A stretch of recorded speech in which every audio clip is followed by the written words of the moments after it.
we are here to talk some baseball. Today we've got an episode that I am incredibly excited for. We are taking two of my absolute favorite things and mashing them together.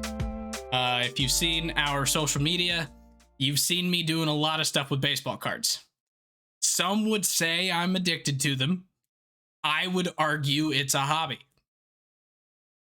I'll let you make that determination for yourself, but we are going to do a pack and pod. So we have a blaster box, just one that I picked up from Walmart of 2022 Topps Update Series. And after this week in baseball, our entire conversation, unscripted, being guided by the magic of the pack. What do you think, Gow? Are you excited for this?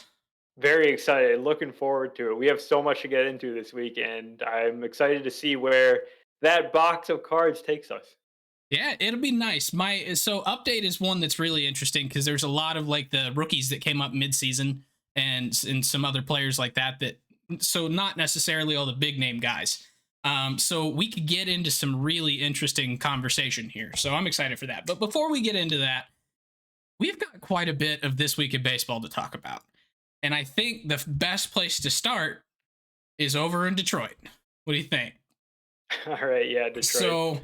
I guess Philadelphia is probably the better side of this. So Philadelphia and Detroit made a trade here this week, sending Gregory Soto and Cody Clemens from Detroit over to Philly in exchange for Matt Vierling, Nick Maton, and you forgot to put the other name. I forgot to put the name, but he's a catcher that I didn't remember his name, and then I forgot to go back and put it in. So Matt Vierling, I apologize Nick to that Maton, guy. and that guy. Yeah, my bad. Yowie, what do you think of this trade? I actually really like this trade for the Tigers side because they send out a reliever who's been their best reliever for a few years now, Gregory Soto. He's a good reliever, but he's not really like this lockdown closer, even though people kind of think that he is that just because of his role with the Tigers. But the Phillies get like a solid reliever, but what the Tigers actually get are some young players who haven't had a real chance to prove themselves in like everyday roles in Matt Vierling and Nick Maton. A lot of people have Matt Vierling being kind of a breakout guy this season. He hits the ball super hard. He can play all three outfield spots. He's only 25. And he's fast. There's a lot to like. He's really fast. Yeah. I mean, a lot to like there. And then same kind of thing with Nick Maton, maybe not to the same degree, but he's never really played every day aside from some very short times. And they were both guys that were sort of blocked in Philadelphia. Philadelphia is in a win now mode. They're trying to bolster their bullpen, which they definitely did. And I mean, Vierling and Maton are not really, they're kind of expendable for the Phillies team right now. Yeah, and like Vierling, you could argue, was a really kind of important piece for the Phillies, coming in as like a defensive substitution for a guy like Schwarber, a guy like Bryce. He played a lot when Bryce was hurt. But Maton, with Marsh, and exactly. It shows me that they have a lot of faith in Brandon Marsh that he can play against righties and lefties. Yeah, but Nick Maton, like as soon as they signed Trey Turner, they moved Bryson Stott over to second. Nick Maton no longer has a position on that team. There's just not. They have too much in Bryson Stott, and the guy has so much upside. Like it would be stupid not to give him a shot. That it kind of just made it to where Maton just was kind of left without a position. So makes a lot of sense to me as well. I really kind of like this trade. And then Cody Clemens is an outfielder, right? He's an infielder. He may end up just being a first baseman, but yeah, so he goes over to Philly as well. Anything else on that trade, or should we talk about a couple of these free agent signings? Let's go ahead to the free agents. All right, so I know you did a little video here on AJ Pollock the other day whenever he got picked up by the Seattle Mariners for 1 year, $7 million. So you want to give us a little rundown of your take there? Yeah, so AJ Pollock had a pretty bad season last year with the White Sox, which was a little bit uncharacteristic for him because he's had a really good career. Obviously, had quite a few injuries, but last year it was just a down year. Like didn't make as much contact as he had in the past, didn't show as much power, wasn't really stealing bases. So I don't know, maybe it wasn't just wasn't a good fit with the White Sox or whatever, but I kind of expect him to bounce back because he's been doing this for a long time and he's been a really productive player. I will note that the Mariners have like a million outfielders on their roster right now. I'm not exactly sure what the plan is, but I feel like there are more moves to be made here. Yeah, Um, because just right off the top of my head, now they've got Pollock, they've got J Rod, they've got Teo, they've got Cooper Hummel, they've got um, Taylor Trammell. Taylor Trammell, Jared They've got Kelnick. Sam, yeah, Jared Kelnick, Sam Haggerty. I mean, like they're just loaded with outfielders right now, and I feel like someone's got to get moved out, and it's not going to be one of the guys they just brought in Teoscar Hernandez or Pollock, and it's obviously not going to be Julio Rodriguez. So I think Pollock will probably play.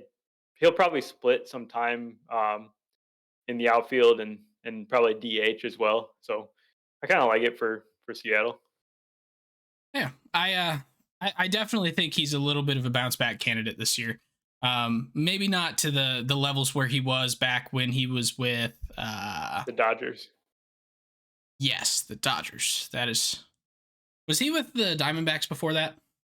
He was. He started his career with the Okay, Diamondbacks, that's what I and then thought. he's. And then for some reason, it seems like that was forever ago. It was. It kind of was a while ago because he Okay, was on the Dodgers for several years too. gotcha. But then a similar move was made here this week by Toronto, bringing in Brandon Belt for 1 year at $9.3 million. And I really like this move. Brandon Belt is a veteran left-handed bat. He is pretty much only a first baseman. He's only really played first base for the Giants throughout his entire career. Dude's in his mid-30s now. You're not really expecting him to go learn another position.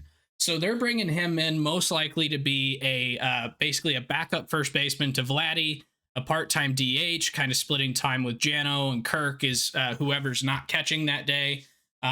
You may see them, you may see Belt, but I think this is a really good move as it gets them a really solid bat still in Brandon Belt. He's not what he was in 2014, but he's still a pretty solid bat here. So I think this Yeah, move makes a ton of sense for them, and I really, really like it. yeah. I love Brandon Belt, the player. He is like amazing, actually, low key amazing in the last like 3 years when he's actually played, not counting 2022. Just insane power, really good walk rates. Not a terrible first baseman. So lots to like there, but I have to mention this. This is the unfortunate thing about Brandon Belt. I'm gonna list off the various ailments that he's had over the last 5 years. I'm gonna try to do it in one breath, but I don't know if I can do that. It's a pretty long list. Appendectomy, hyperextended right knee, tendonitis in his right Achilles, a strained left oblique, right knee inflammation, a fractured left thumb, COVID, inflammation, and then surgery on his right knee. And That's been he stubbed his toe when he kicked his counter. probably. Yeah. He probably dropped a glass milk bottle on his toe or something too. He tried putting on pants like Brandon Morrow. Yeah. So keep this man away from anything sharp or blunt or anything at all. Just let this man play baseball, and Blue Jays fans will be happy with him. They need to get him a butler is what they need to do.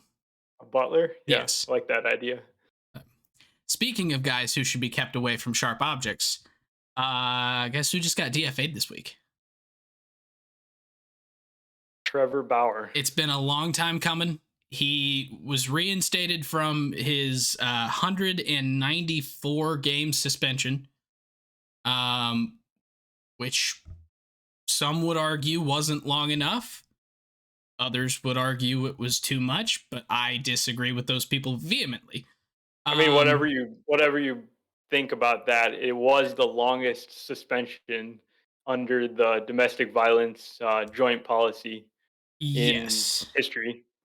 So that is fact. that is true. It does now kind of become a precedent, though, which is a bit of the problem with it, with reinstating him. But We don't make those decisions. It happened. Trevor Bauer had a massive contract with the Dodgers, and the Dodgers have DFA'd him and are on the hook for $22.5 million this year by doing so. Uh, there were some statements put out by Bauer, by the team. They seem to have differing viewpoints on how this all went down. Bauer seems to think that everyone in the clubhouse supports him, that the front office wanted him there, and then all of a sudden the next day he was DFA'd. Something tells me that isn't exactly what happened. But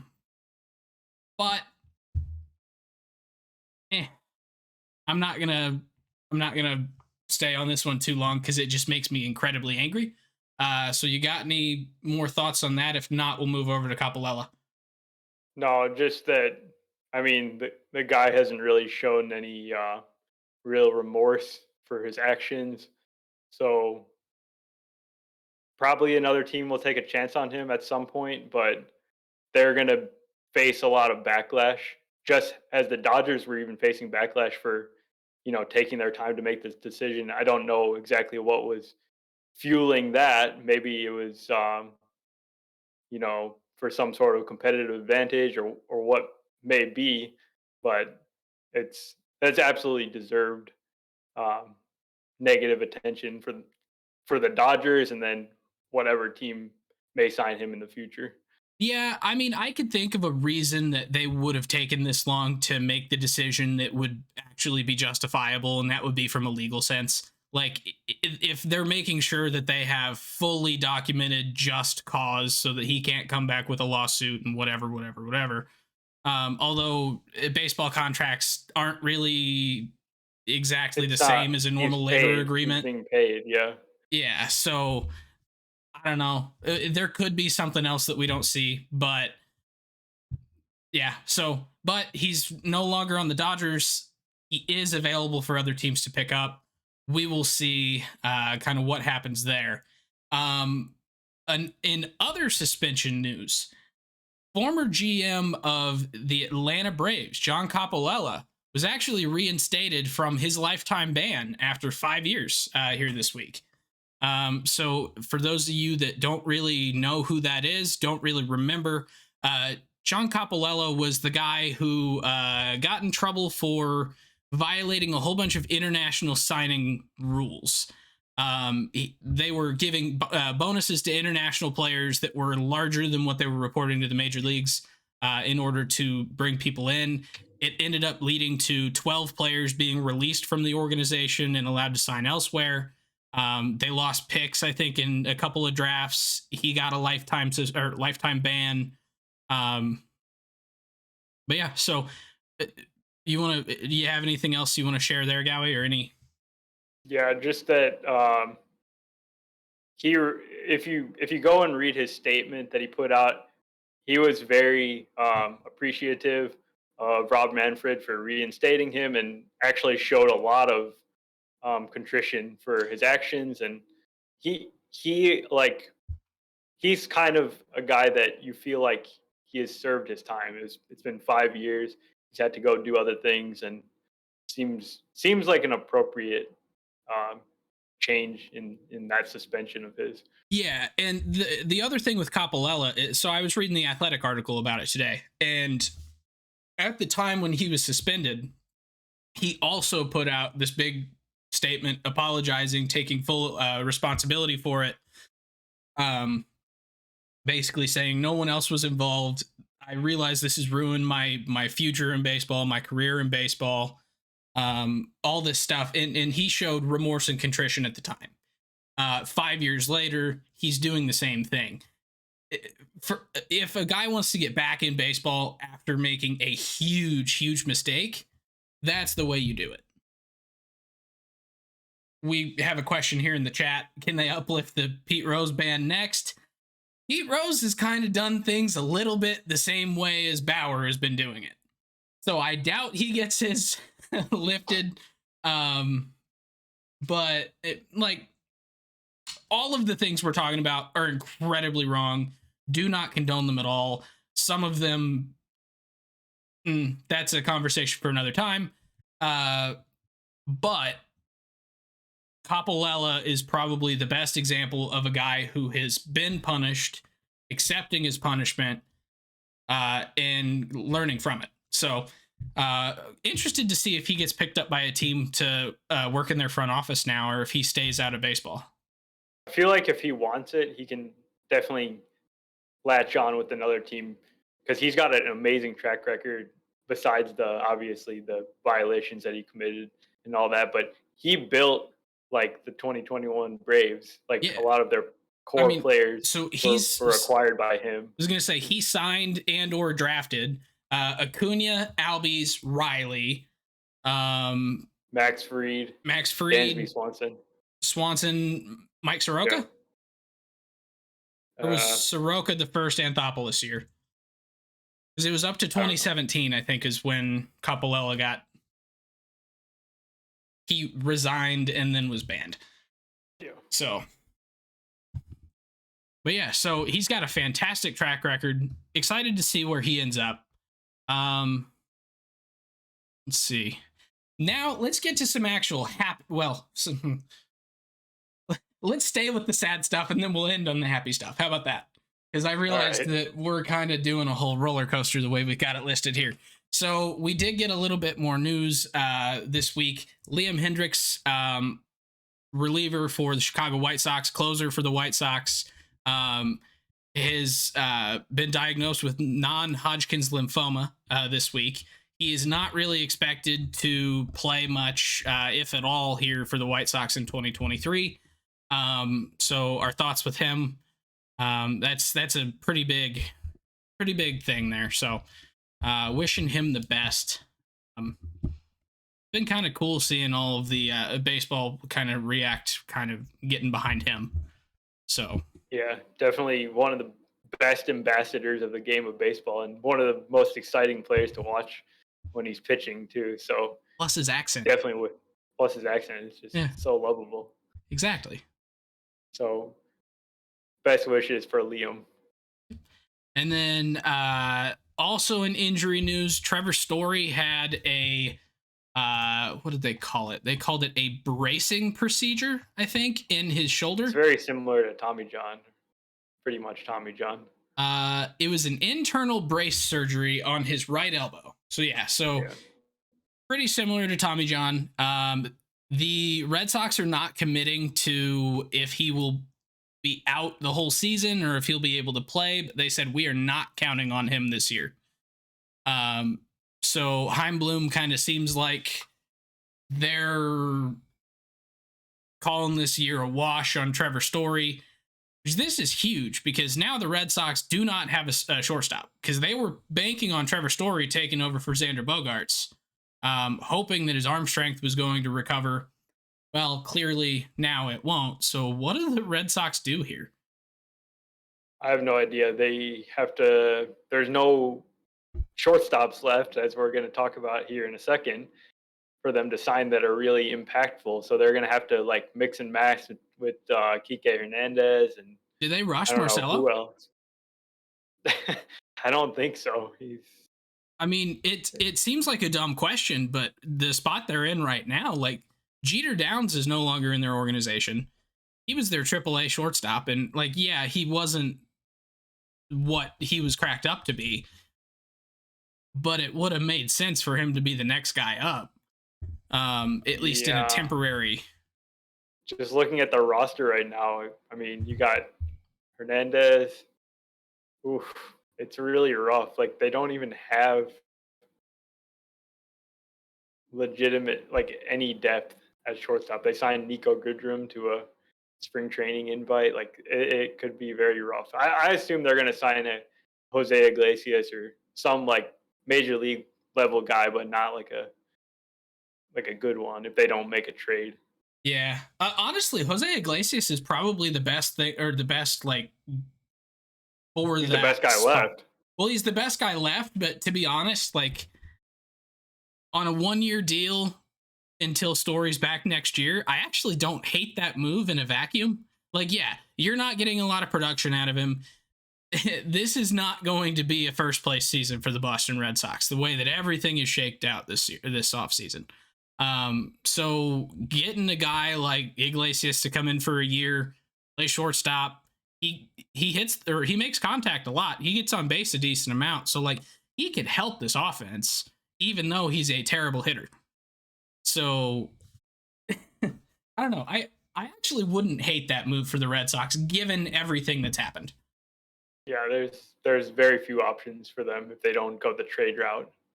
Yeah.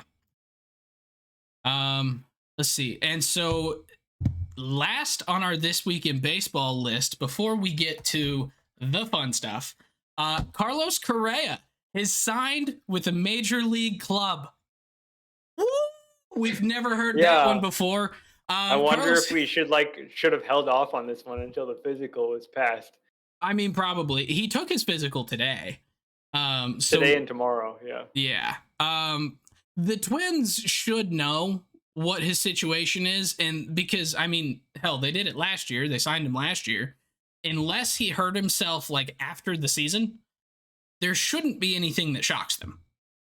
But he agreed to a 6-year, $200 million contract that has vesting years that could grow to a 10-year, $270 million deal. So this is going to be a really confusing contract, probably. It's going to be pretty complicated. But then again, the entire Carlos Correa saga this offseason has been confusing as hell. So I don't even want to necessarily say this is a done deal, even though I think it'll be a done deal this time. yeah. But something just, I don't know. The fact that two teams obviously ended up passing up on him makes you very concerned about his health. Um, but if he is the Carlos Correa that we know that like he can play like, then it's a great deal for the Twins. You know, they've got to be thrilled that like when he signed with the Giants, that any chance of him going back to the Twins was pretty much zero. And the fact that it's turned in about a month here, um, it's I mean it's amazing for Twins fans, I would say. Yeah. And if Correa comes out and repeats what he did this year and does it 2-3 times, vests even 1 year of this contract, that is going to be a big middle finger to the Giants and to the Mets. Because I'm guessing it's going to be results based for the vesting years. So I believe it has to do with plate appearances, so it's about him okay, staying healthy. gotcha. Um, but yeah, that'd be a big middle finger to both those teams if he ends up staying healthy, getting some of those extra years after the 6. So, and I mean, the dude is incredible at baseball when he's healthy. So, I kind of think that this will end up being longer than a 6-year deal. I don't know that he's going to make it to the 10. But I could see him end up with like 7 or 8 years by the time I it's think all this said and one's done.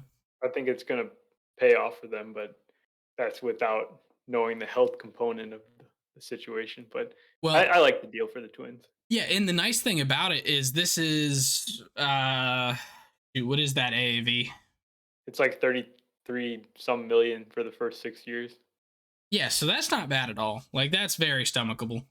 For a team that really is not spending a whole lot of money on anything right now, they have enough to go out next offseason and continue to add to that, knowing that Correa will be there. They won't have to try and re-sign him yet again next year. So, Yeah, I do like that they are going and making this big deal because they really needed it.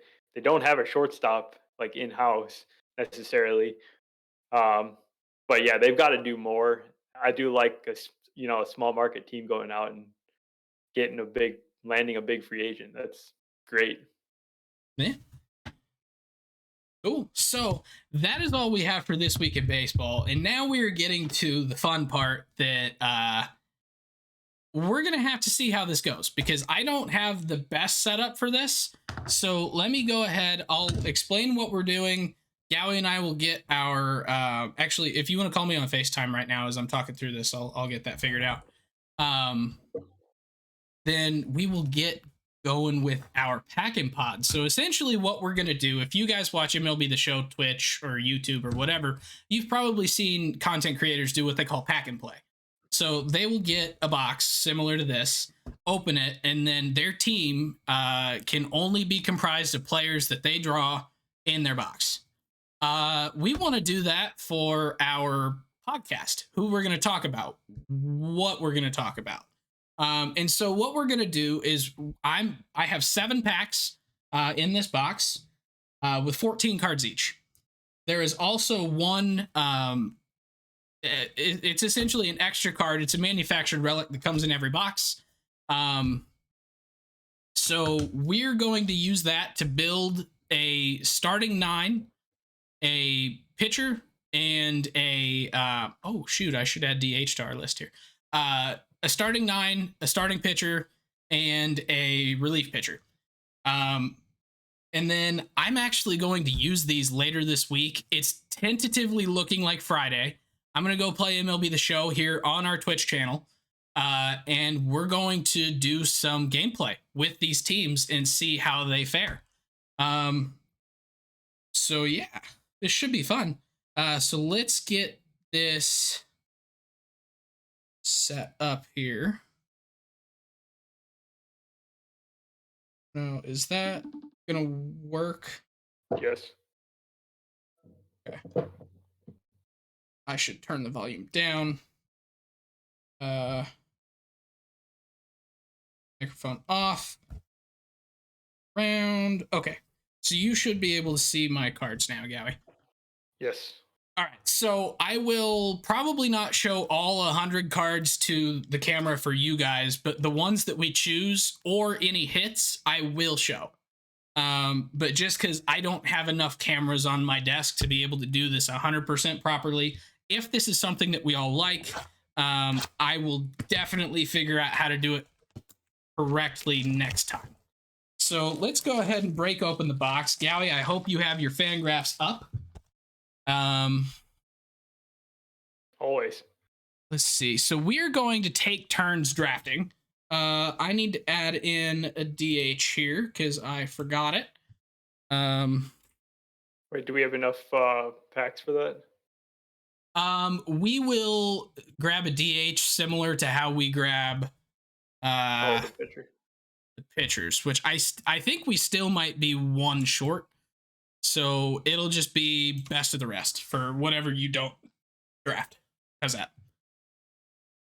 All right. So we have 7 packs. And one of these, it would be this one, because it is considerably thicker, is going to have our manufactured patch relic.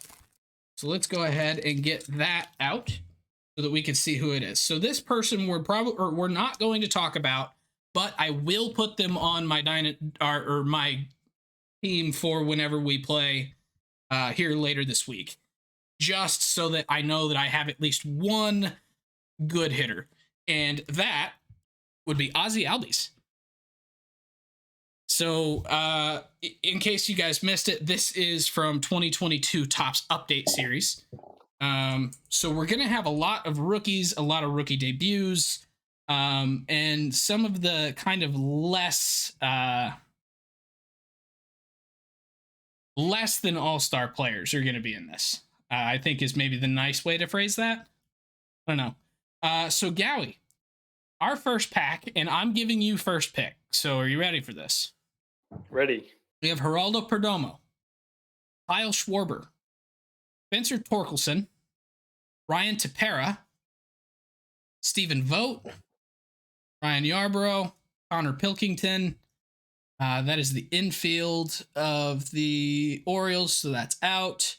This is new test for the West. That's out. Jake McGee. We got a Julio Rodriguez rookie debut card. A Jacob Stallings, Sonny Gray, and Ryan Mountcastle. So I'm taking out all of the pitchers real quick. All right, so Mountcastle, Stallings, J-Rod, Stephen Vogt, Torkelson, Schwarber, or Perdomo. Well, I was going to go with Kyle Schwarber at the beginning of the pack, but then Julio Rodriguez showed up, so it was a no-brainer, honestly. There's not a lot of true elite center fielders in the game right now. This guy's one of the young stars, just 22 years old, coming off a baller rookie season. Just hits the crap out of the ball, runs really fast. I mean, he does everything well on a baseball field. So that's my player that I'm going to start my team with. All right, so I'm going to do something that may sound a little bit dumb, and I'm not going to go with an obvious good card in MLB The Show. I'm going to go with Spencer Torkelson. Um, Spencer Torkelson came up. He was one of the top prospects coming into the season for the Detroit Tigers. He did not have a great season. He hit 203, 285, 319, only hit 8 home runs in 110 games.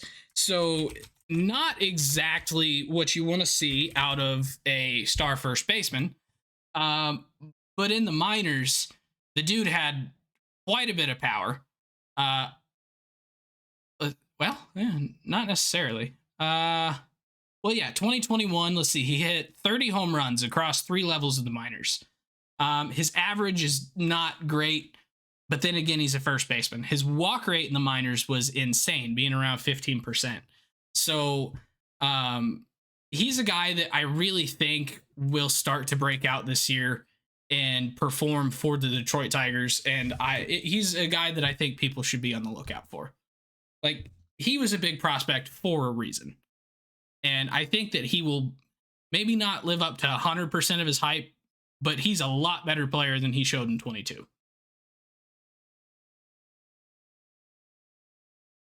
All right. So as I'm getting our next pack ready, what do you think of my pick there? Yeah, I mean, I agree with everything you said about Torkelson. Like, he was the number 1 pick in the draft, obviously for some reason. So you can't write him off. He's just 23 years old. Um, he had really good discipline, even at the major league level, even when he was really struggling and you know not getting a lot of hits or whatever. He still walked like 10% of the time. Showed like that great discipline all through the minors and college and everything. So he was supposed to be the closest to major league level, but things don't always go so smoothly when you do face that top tier pitching. So no reason that Torkelson can't be a really good player for the Tigers. Yeah.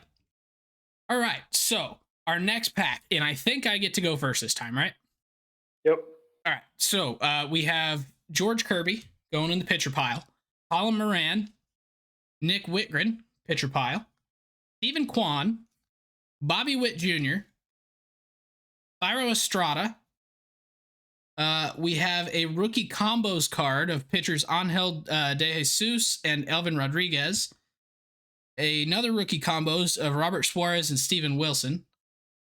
Rob Refsnyder, Jurickson Profar, Wander Franco, rookie debut, Josh Rojas, Corbin Burns, and Javi Baez. So I think I am going to probably take... Let's see. Well, I did the thing that people wouldn't expect last time, so I'll do the thing that people do expect this time. I'm going to take Bobby Witt Jr. So Bobby Witt Jr., star shortstop for the Kansas City Royals, finished. Did he finish third? Wait, so who was second in so it was Julio, Adley, Stephen Kwan were 1, 2, and 3 in Rookie of the Year, right? So Bobby Witt, I think, came in maybe fourth.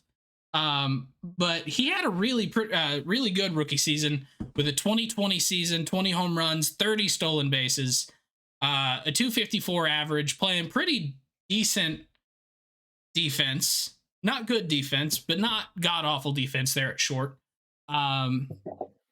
But he is kind of the spark for this Royals club to come back into contention. And so Bobby Witt Jr., I think everyone is aware that he is going to be a star. And he's probably going to continue to break out here in 2023. I'd be looking for him to have a phenomenal season this year. I think his defense is going to improve, and he's probably going to improve on those offensive numbers as he continues growing into his body coming into his age 23 season.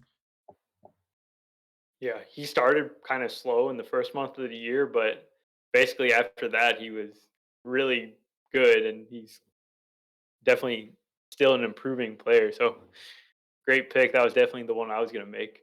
Um, but I'm going to take Stephen Kwan, left fielder for the Guardians, who, as you mentioned, finished third in Rookie of the Year.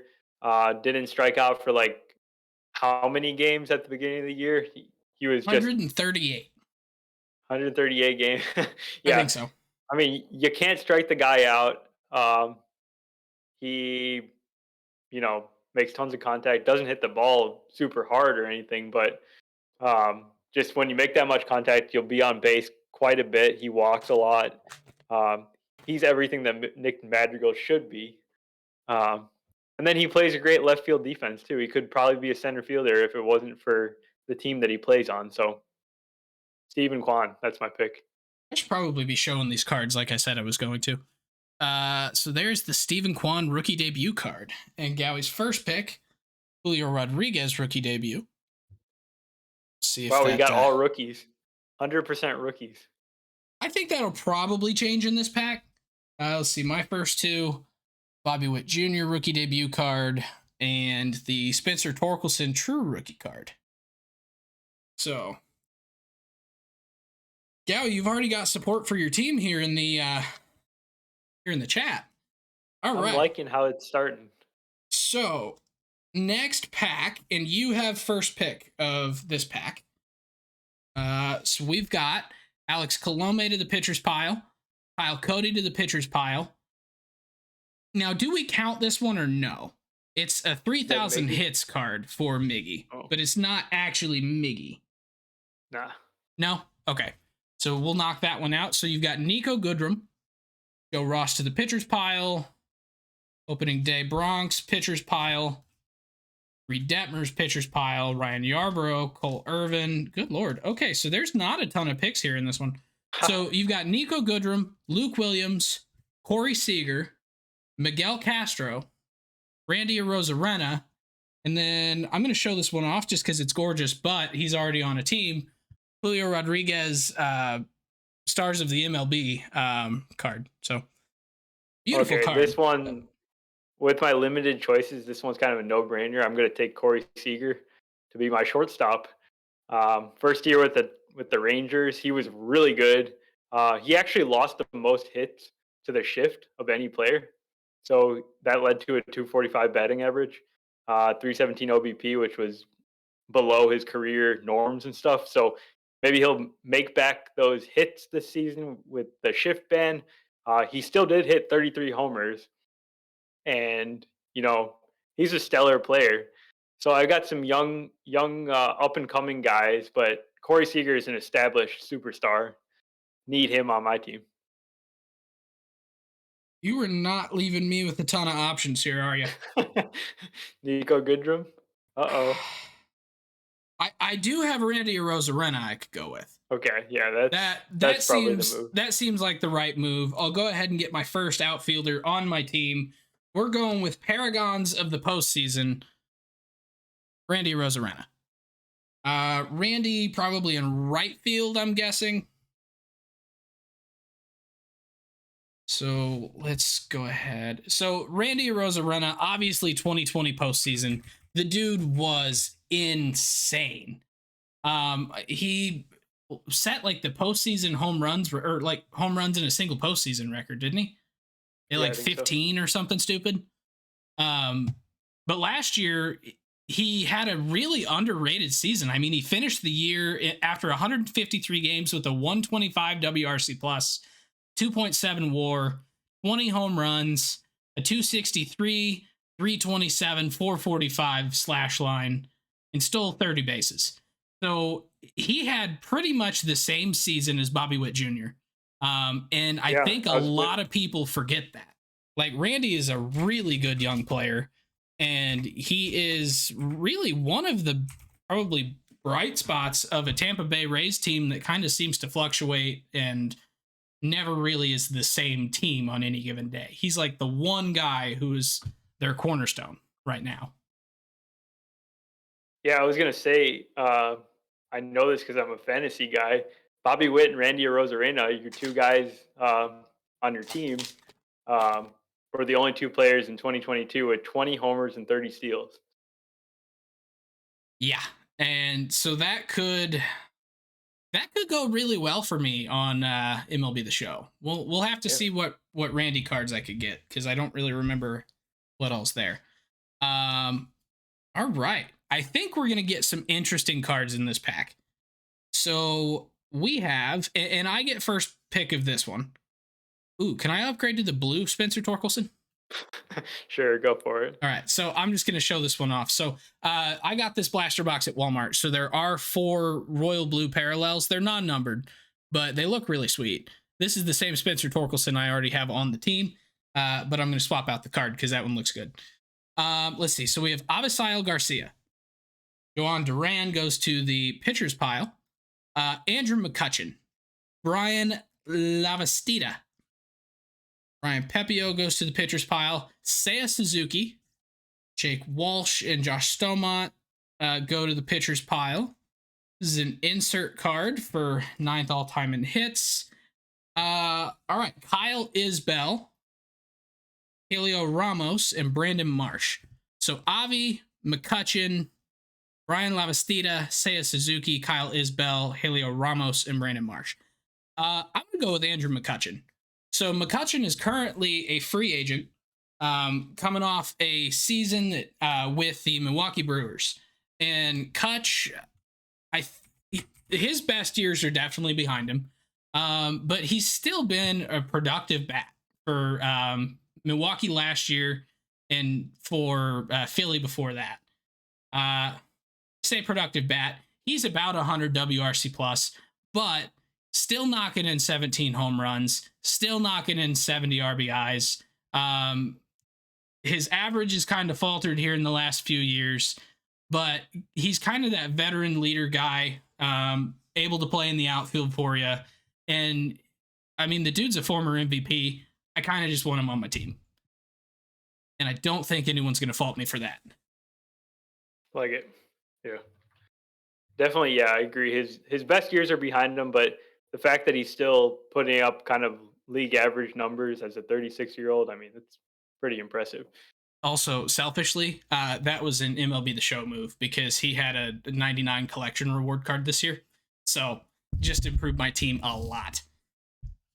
Okay, so I'm gonna fill out my outfield here and go with Seiya Suzuki, 28-year-old right fielder for the Cubs, who was a Japanese superstar. He's like Team Japan's premier player for this upcoming World Baseball Classic.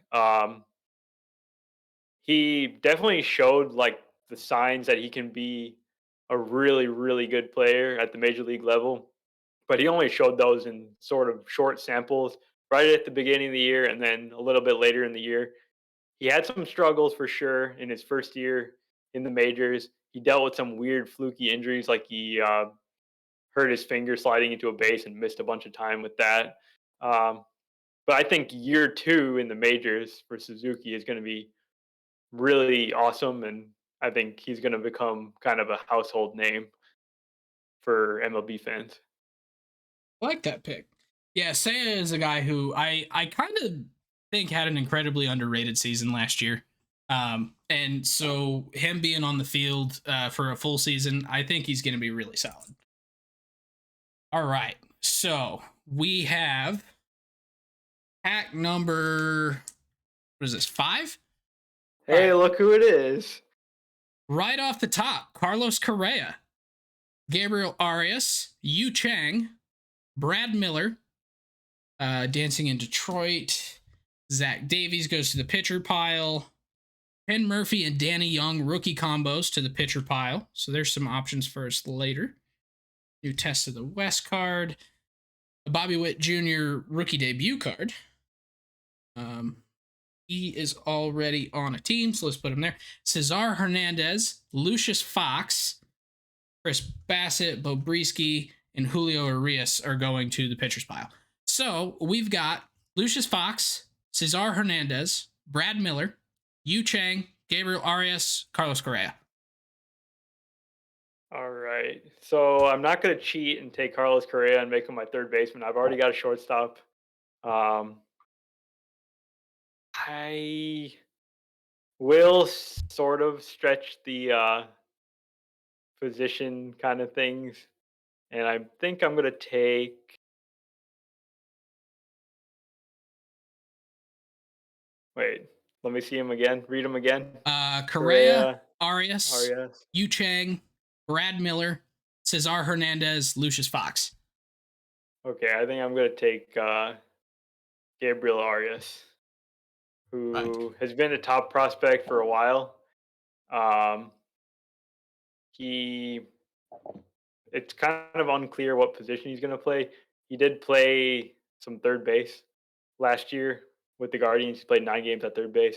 Um, he only got 57 plate appearances and hit 191, but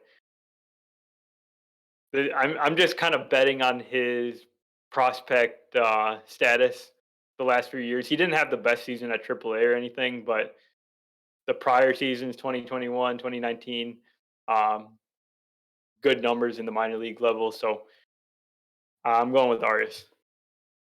All right, I like that pick. We haven't really seen a ton of Arias in the majors, so I'm not 100% sure what we're going to be getting out of him.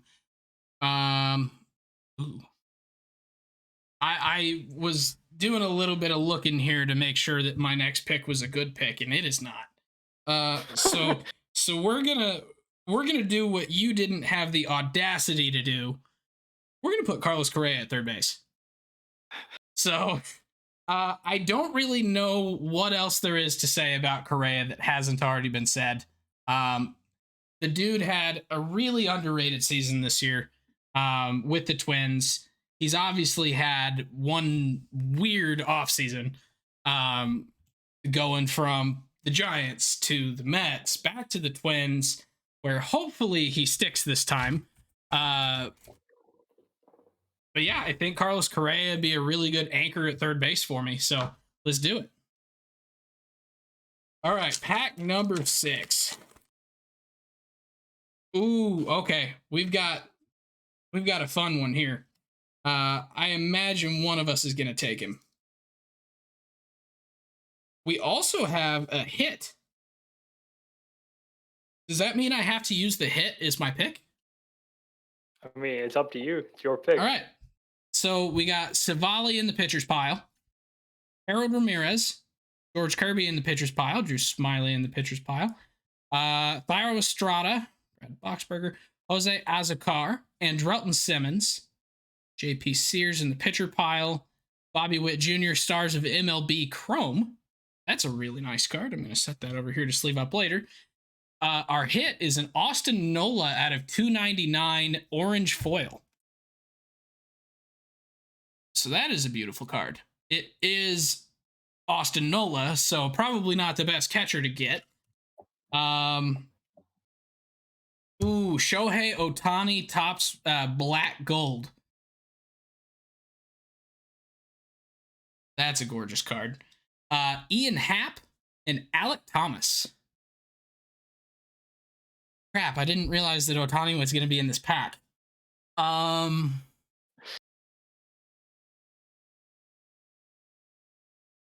Shoot. Yowie, what do I do? Do I fill up my outfield or do I go with Ohtani at a DH? I can't tell you what to do here. Oh, shoot. Okay, I'm going with Ohtani at DH. I have to. I knew that was gonna happen. So yeah, there's the Ohtani black gold. That is a gorgeous card. Shohei Ohtani. What is there to say that hasn't been said hundreds of times? The dude is probably the single best baseball player that we have ever seen in our lives. I think this year he was second in the MVP voting. He was fourth in the Cy Young voting. That is something that has never happened for a guy that hits the ball every day. Ever. He is the first to do that. His bat was not the same this year as it was in 2021. However, if I could spell Shohei Ohtani correctly, I will pull up his line. he still slashed. He actually had the one of the best averages of his career in the majors so far at a 273, 34 home runs, 11 steals, walked 10 or 11% of the time. Like Shohei Ohtani is just a beast with the bat, and this was his pitching season. So 100% have to have him as my DH in this. I would be stupid not to. Much to Gautam's chagrin. So, all right, Gowie, you have Hap, Alec Thomas, Harold Ramirez. I think you should go with Harold Ramirez. Thairo Estrada, Jose Azocar, and Drelton Simmons or Austin Nola. Yeah, actually, so there's a lot of good outfielders there, and I have a full outfield, unfortunately. Um, so I think I'm gonna have to take Harold Ramirez and make him my first baseman. Harold Ramirez is a really weird player because he makes a lot of contact, has like not that much power, not that much speed. He's basically like just hit tool and pretty much nothing else. It doesn't really give you good defense either, but um, he's Sound kind of excited what my about it, team dude. needs right now. Yeah, I'm not really that excited. I'm trying to sell myself, and I'm not finding anything that I like that much. But sometimes you just have a guy like that in your lineup. Like, he's not going to kill you, but he's not exciting. I mean, his strikeout rate is 16%, and that is pretty close to his career average, which is actually a little higher than that. But he hit 300, only striking out 16% of the time, over 430 plate appearances. Yeah, he doesn't have the power, but like that's a pretty valuable bat to have, getting a guy on base to then be able to drive in. So Yeah, but he's got a 300 average, but terrible plate discipline. Like, this guy's a free swinger among free swingers. He just walked 4% of the time this year, and his OBP was like 340, which is like pretty decent. But I don't know if that's gonna happen ever again. But yeah, Harold that's Ramirez. fair. All right. And for those of you that are wondering why we have not picked any pitchers yet, pitchers are coming at the end after we have lineups. So we are putting all of the pitchers in a separate pile, and Gowie is supposed to be remembering which ones he likes because this is going to be a very large stack to go back through. So hopefully he's got some ideas of who he wants. But we are down to our last pack.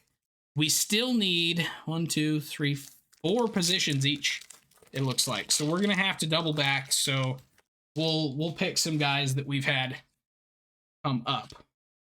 All right. So our next pack got Steven Duggar, and I believe you have first pick this time. So Joe Ryan to the pitcher's pile. Steven Duggar, Alex Dickerson, Roberto Perez, Rene Pinto.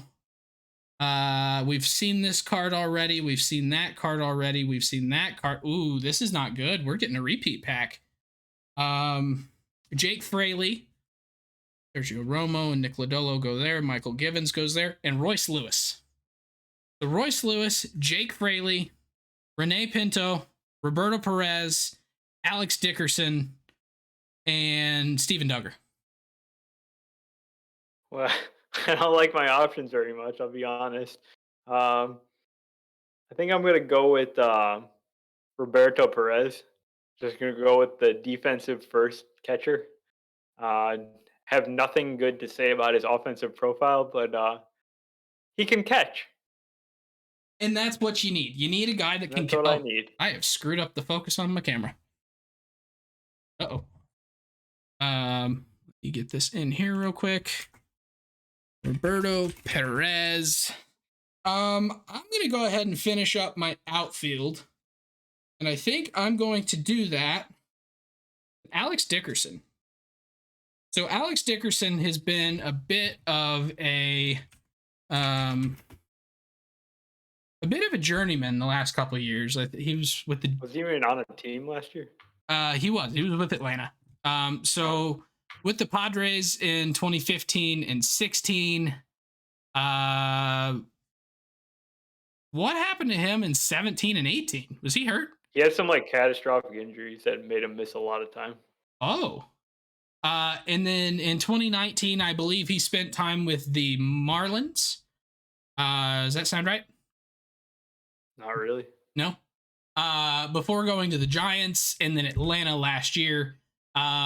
He had an abysmal 36 plate appearances in 2022. But in 2021, he did have a pretty solid season. He was kind of a postseason hero a little bit. That kind of reconstructed outfield in the second half of 2021. Wait, what am I thinking? Am I thinking Duvall? I'm thinking Duvall. This is real awkward. I'm literally spending all my time here talking about Adam Duvall. I was wondering, like, yeah, he spent 2019 with the Marlins. I was like, what? Who are we All talking right. about? Well, I've put Alex Dickerson on my team. Clearly, I know nothing about what he's done recently, but that's he's my pick for left field. Let's just move on. Okay, so yeah, we both need second base. What happened here? Did I forget to list down one of my players? Yes, I forgot to put Shohei. Okay, so we both have two positions left. You need a DH. I need a catcher. My catcher, I'm going to default to the hit that we did pull. I need to figure out why my camera is... This is going to be awkward for a minute, but let me turn my camera off and back on. There we go.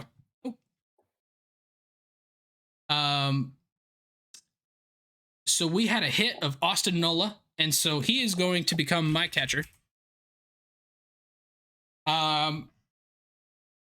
Who do you remember that you would like for your DH? You got it. You're gonna have to help me out. Were there any like true DHs? Probably not. Kyle Schwarber. It's not a DH. He can be. Yeah, technically, I can't. Idea. Technically, I can't use DHs in MLB The Show anyway. So it doesn't really matter. I guess maybe at that point we just shouldn't pick DHs. Just skip it. Just skip the DH. All right. Yeah. So second baseman. This is where it gets interesting. Thairo Estrada is an option. Andrelton Simmons could probably play second. I think Yu Chang, Cesar Hernandez, Lucius Fox. I'm going to go with Thairo Estrada because I kind of like this player. He quietly had 14 home runs and 21 steals this past season. Can play it all around the diamond, including second base and shortstop. Makes a good deal of contact. I mean, I feel like this is like your perfect utility man bench kind of option. Probably can start for extended amounts of time, and he's just gonna be a solid player for your team. I like that. Can I go back and choose Ozzy Albies? Sure. All right, I'm choosing Ozzy Albies, who was injured for a lot of this season, but historically, Ozzy Albies is probably been the best second baseman in the league, not named Jose Altuve. There's the Thairo Estrada, by the way. The best second baseman in the league, not named Jose Altuve, for probably the last 4 years. Does that seem like a fair statement? Yeah, he's definitely up there. So I feel like I would be doing him a disservice by not picking him for my team. So we are going to go with the Ozzy Albies. Let me delete my DH thing here. All right, so now we've got full lineups. The 8 hitters, and now we've got to pick some pitchers. And I hope you were paying attention because you were not. I'll be honest, I'm going to need some help. All right, so interesting relievers. We've got like Sergio Romo. We've got... I'll take Michael Givens because I remember him. Yeah, he was actually the top one. I completely skipped over him because I didn't think you were going to pick him. That's awkward. Michael Givens. All right. Yeah, so Michael Givens has been a reliever for his entire career, and he's actually been pretty good most of the years with Baltimore. He actually signed back with Baltimore for the 2023 season. Strikes out a decent number of batters, has struggled with the walks at times, so he's pretty typical of a lot of relievers. Really hard thrower, got a funky 3/4 delivery kind of sidearm thing that he's got going on that must be frightening for right-handed batters. So he's my guy, Michael Givens. All right. I am going to go with Joan Duran. Um, Rookie relief pitcher for the Minnesota Twins this year had a really, really, really good year. Let's see if I can get his stats pulled up real quick. He had a 1.86 ERA in 67 and 2/3 innings, striking out, where is it in percent? 33% of batters that he faced. So Duran had just an absolutely astounding rookie season as a reliever. And that's a guy that I want on my team if I'm in the postseason. He is your lockdown reliever. He's who I wish the Phillies had last year. For the entire year that I was trashing the Phillies bullpen, Duran would have been perfect. So, yeah, so I'm going with Duran.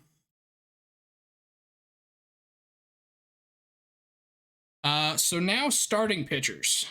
There's a couple good ones. So let me mention some real quick, but let me get to a couple of the good ones before you pick. Reed Detmers, Joe Ryan, George Kirby, Julio Arias, Chris Bassett. I think we had a Corbin Burns in here. We had a Cole Irvin, if you really want him. Joe Ross. There's the Corbin Burns. Sonny Gray. And technically, Shohei Ohtani is back on the board. So you'll pick? Oh, it is me, isn't it? Yes. So I'm going to go with, because I really enjoy his Future Stars card, I'm actually going to go with Reed Detmers. So Reed Detmers, rookie for the LA Angels last year, coming into his second year. He threw a no-hitter last year, and he did it while only striking out 2 batters. That is, 1, unheard of, 2, phenomenal. He has the grit. He has the pitch mix to be able to pitch at the major league level. I do expect him to start missing a couple more bats this year compared to last year. But yeah, I think he's on his way to becoming a really, really solid major league starter. Yeah, So and even after the no-hitter, he kinda struggled a little bit, went to the minors for a bit, but when he came back, he was kind of a beast. Um, yeah, Seemed like he figured some stuff out, and yeah, he could have a really good season this year. yeah. All right, so your pick. I'm taking the obvious one, I think. Well, I mean, Otani would be a good pick, but I'm taking Corbin Burns. Oh, I Uh, thought you were going to say Joe Ryan. This is awkward. it's an obvious pick. Um, yeah, I'm gonna go with Corbin Burns. He just one of the most dominant pitchers in the league over the last couple of years now. Um, just 28 years old. He didn't exactly do what he did in his Cy Young season from 2021, but it was pretty darn close. I mean, 2.94 ERA, 0.97 WHIP, struck out 30% of batters. Um, yeah, he's just dominant when he's on the mound, and kind of a workhorse too. 202 innings this past season. Yeah, that is a really good pick. So that is our starting lineups. I will make sure to fill up the benches with other guys that we pulled here. Just that way I can't really cheat. But I will be going live here later this week. I will let you guys know when. It's probably going to be Friday, and I'm going to try out these lineups. I'll definitely be using mine. I'm going to see if I could get a friend to play me with yours, and put them head to head and see what happens. I think that'd be really fun. That'll be fun for sure. So just to recap, would you like to tell us your team, and if you've put any thought into batting order, feel free to take a crack at it, or we can figure that out later if you don't have Okay, it off the top of your head. I'll give it a shot here. So leading off, left fielder Stephen Kwan, batting second, um, shortstop Corey Seager, batting third, center fielder Julio Rodriguez, Cleanup right fielder Seiya Suzuki. First baseman, batting fifth, Harold Ramirez. Uh, Second baseman, Tyro Estrada. Batting eighth is third baseman Gabriel Arias. And then ninth Eighth or seventh? is seventh. Did I miss a guy? I Yes. don't think I did. Well, you didn't miss you just missed a number. Because we don't have a DH. Oh, got you. Batting eighth, Roberto Perez, and then my pitchers are Corbin Burns and Michael Givens. All right. And then so Michael Givens and Joan Duran will both be in the closer role for these games, by the way. All right. So my team I have leading off is going to be Mr. Randy Arozarena. Go with Ozzy Albies at 2, playing second base. Batting third, I think we're going to go with Bobby Witt Jr. at shortstop. Center fielder Andrew McCutchen, batting cleanup. At fifth, I think we're going to go with third base, Carlos Correa. Sixth, first baseman, Spencer Torkelson. Seventh, and this one's a tough one. Who's seventh and who's eighth? Alex Dickerson, I guess by default, is going to be batting seventh, and Austin Nolo will be batting eighth before Reed Detmers comes in to strike out. Does that seem like a pretty fair perfect lineup? Yeah. Whoa, I have messed up there. Cool. So I hope you guys enjoyed this this little exercise here. It's definitely challenging. I'm going to have to figure out a way so that you guys can see me open the cards if we do this again. But let us know your thoughts on kind of how this went. If this is something you would like to see us do again. But we will be going live here later this week to use these teams. Hopefully I could get Savannah that hangs out in our Twitch chat or our mod DZ Golfs to play me on Friday. So we'll see. I'm going to pressure you guys into it. So please say yes. But yeah, so I think that is pretty much all we got for tonight, unless you've got something else. Nope, that's it. That was a lot of fun. Cool. So if you enjoyed this episode, please make sure to like and subscribe on YouTube or YouTube and your favorite podcasting apps. If you follow us on YouTube, please make sure to hit both the subscribe button and the little notification bell. That way you get notifications every time we post new content. You can find us on Twitter and Facebook at Getaway Day Pod. Also on Instagram and TikTok if you like some of the short form content, a little bit of card videos, etc. We post them there. And that is also at Getaway Day Pod. I think I've got an idea. We might post a trivia question on our Twitter this week. So make sure to check that out. See if you can answer that question. And if you can, we will be giving out the first person to answer that question a shout out next week on the pod. So hopefully your Twitter handle is appropriate. Otherwise, it's going to be real awkward for me. I think that's all I got. So with that, we will take it, call it for the night, and we will see you back here next week. If you enjoy this episode, please make sure to subscribe on your favorite podcasting app or YouTube so that you never miss a future episode. On YouTube, you got to hit that subscribe button and that little notification bell to get notifications. You can also follow us on Twitter, Facebook, and TikTok at Getaway Day Pod.